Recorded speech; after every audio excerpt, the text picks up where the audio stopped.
জামায়াতের নায়েবে আমির জানালো অন্তর্বর্তীকালীন সরকারকে কত সময় দিতে চায়।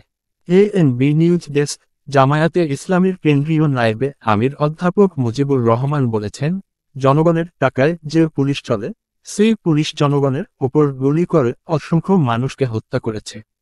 সেসব পুলিশদের সরাতে অন্তর্বর্তীকালীন সরকারকে জামায়াত যৌক্তিক সময় দিতে চায়। শুক্রবার বাংলাদেশ শ্রমিক কল্যাণ ফেডারেশন রাজশাহী মহানগরের আয়োজনে শ্রমিক সমাবেশে প্রধান অতিথির বক্তব্যে তিনি এসব কথা বলেন। শুক্রবার সকাল ৯টা থেকে বেলা ১২টা পর্যন্ত নগরীর কোটখালুর মোড় এলাকায় অবস্থিত একটি রেস্টুরেন্টের কনফারেন্স রুমে এই সমাবেশ অনুষ্ঠিত হয়।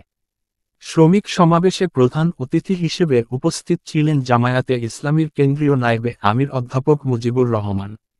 অনুষ্ঠানে প্রধান আলোচক হিসেবে উপস্থিত ছিলেন রাজশাহী মহানগর জামায়াতে ইসলামীর আমির মাওলানা কেরামত আলী। বাংলাদেশ শ্রমিক কল্যাণ ফেডারেশন রাজশাহী মহানগরের সভাপতি অধ্যাপক আব্দুস সামাদের সভাপতিত্বে অনুষ্ঠানে বিশেষ অতিথি হিসেবে উপস্থিত ছিলেন বাংলাদেশ শ্রমিক কল্যাণ ফেডারেশনের সহসভাপতি মুজিবুর রহমান ভূঁইয়া, হরগ্রাম ইউনিয়নের চেয়ারম্যান অধ্যাপক আবুল কালাম আজাদ, শ্রমিক কল্যাণ ফেডারেশনের রাজশাহী মহানগরের সহসভাপতি আফাজ উদ্দিন সরকার, কুতুব উদ্দিন। তিনি এ সময় বলেন, বিভিন্ন প্রতিষ্ঠানে আওয়ামী লীগ তাদের দলীয় লোকদের বসিয়েছে। ওই সব প্রতিষ্ঠানে নিরপেক্ষ লোক বসাতে হবে। বর্তমান সরকারকে একটি যৌক্তিক সময় দেয়া দরকার। খুব বেশিও না, আবার তাড়াহুড়া করাও উচিত না। বিভিন্ন জায়গায় দলীয় যেসব লোককে বসানো হয়েছে, এই যৌক্তিক সময়ে সেসব জায়গা থেকে দলীয় লোকদের সরিয়ে নিরপেক্ষ লোককে বসাতে হবে।